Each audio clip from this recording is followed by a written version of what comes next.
to assistaka batu différentes personnes au bazar à difficulté. Et puis ton accompagnaka batu oyo baza discriminé na stigmatisé na VIH sida. Tout ça la sensibilisation par rapport à la loi. Ça faisait longtemps que sensibilisation et ça les mis en prison té. Dès na kendaki na ba préservatif na ngai pour na kendo mona na ba prisonnier ba yebisanga nini ba mi batelaka par rapport à VIH. Poto yebi que bato a prison bato mususu basi na bango bayaka na ba prison bakotaka bayaka kotala bango. Bazaka na ba relation sexuelle na bato mususu. Message na yebisa ki ba prisonnier ne basi na bino bayaka. Bino boza bakangami boza awa. Siko basi na bino boyebi eloko basala la cité té. Bozo a préservatif oyo. Ceux qui moi si aye au préservatif au protéger ceux qui yoté au protéger na épée yo promis protéger. Mususu pe nena lobeli wana makambo ya mibali o bazo ba mibali mususu. So azu mibali mususu na prison ayebi sérologie na été. Ake azu a mibatelité a rozo sida. Mais na yebi si bango ba yeba que il faut me protéger me batela pose maladie sida te. Ba tuni ngai soki ba koyela bango ba test rapide te.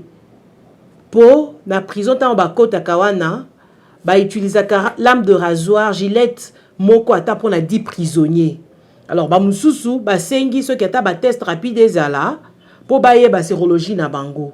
Il faut to solana na directeur à prison pour ba chef à ba blog ne basala ka bongo to sensibiliser bango to zoata groupe moko ya ba prisonnier to sala bango ba père éducateur pour bango pe ba mando sensibiliser ba mususu so gilette ezali ba ko zo gilette moko pour na mutu moko au lieu ba zo gilette moko pour na ba tout 10 ba yebi sérologie ya mutu na mutu te ba zo contaminer ba mususu na ba gilette wana. Maintenant la difficulté mingi ezate médecin yebi singa que ba owana ceux-là qui se manifestent, bazara bango na charge. En fait, ceux-là qui savent, qui disent que non, baza déjà la VIH, bakoti boloko, ba yebi bango, bakenda cause la bango bakisi.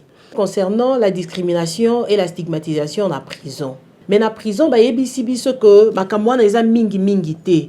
Pourquoi? Parce que ce sont des gens qui se consolent. Ce sont des gens qui compatissent ensemble. Donc, hein, bazo qu'elle en a mawa.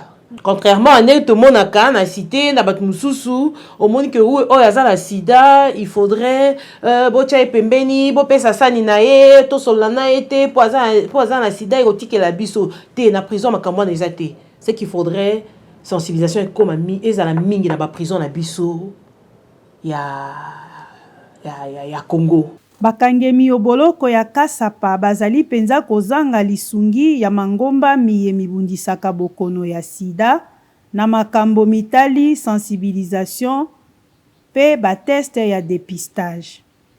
Kasi babeli banson ya VIH bazali kozwa litomba ya komela ba antirétroviraux pe bolandi ya nutritionniste na bilei bya bango.